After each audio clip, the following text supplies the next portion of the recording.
欢迎收看有间厨房，我是夏梨。一起做菜前别忘了订阅本频道哦。介绍3款非常美味和健康的奇亚籽布丁。那原材料最重要的当然是奇亚籽啦，或者是奇亚籽粉。你如果用原粒的奇亚籽也是可以的。那原粒的口感其实有些人会更喜欢。那这个是刚才的亚麻籽，我已经稍微研磨了一下，让它变成粗的粉末。如果你喜欢更细的，你也可以磨得更细一点。然后这边是我们其他的配料，那我今天用到了酸奶，然后香蕉，这个是第2种口味，有花生酱。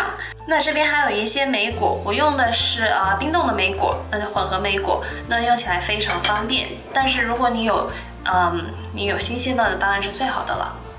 首先来做酸奶香蕉口味的布丁。用切椒神器，不对，是切蛋神器，把香蕉切成片，放在旁边备用。接下来调奇亚籽的部分，奇亚籽2大勺，亚麻籽约1勺左右，然后加入8勺的酸奶。要记住，做这个布丁的时候，奇亚籽和液体的部分永远都是1:4的比例。然后把这些东西全部搅拌均匀。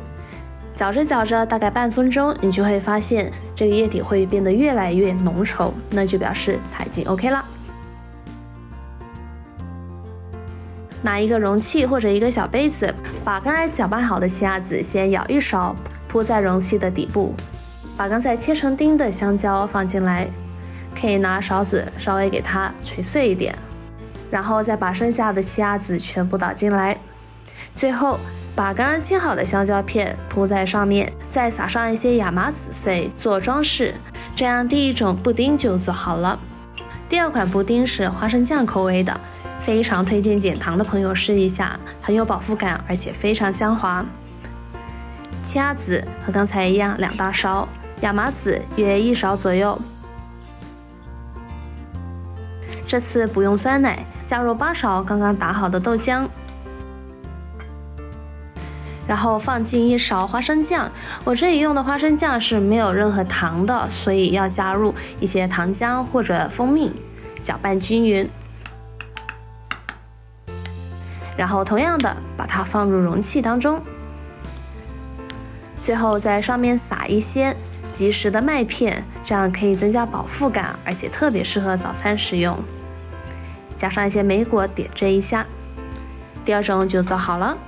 第3个口味的布丁是核桃的，和刚刚一样，奇亚籽粉放进来，然后用手把大概2颗核桃掰碎，同样加入豆浆，搅拌均匀，然后把搅拌物放进容器里面，在最上面再撒一些的糖浆。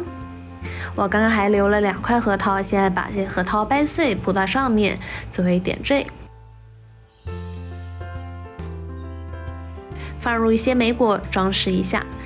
核桃奇亚籽布丁也出炉啦！好了，3款奇亚籽布丁就介绍给大家了。加入了亚麻籽的奇亚籽布丁，味道更有层次，也非常适合减肥的人吃哦。但最重要的还是可以提高我们的免疫力。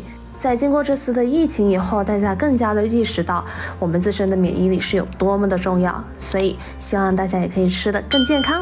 好了，我们下次再见吧，拜拜。